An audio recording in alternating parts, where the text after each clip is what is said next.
ये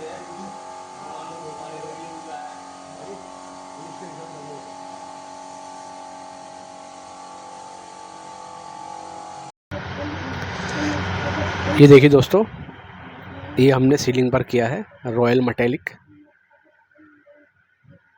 और 2 कोट किए हैं हमने इस पर। अच्छे से पूरी बेस बनाने के बाद रॉयल मेटेलिक के 2 कोट किए हमने इस फिले से।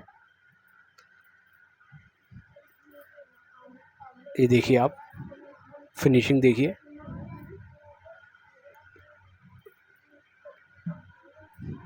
वीडियो पसंद आए तो वीडियो को लाइक करें, चैनल पर न्यू हैं तो हमारे चैनल को सब्सक्राइब करें। मिलते हैं आपसे नेक्स्ट वीडियो में।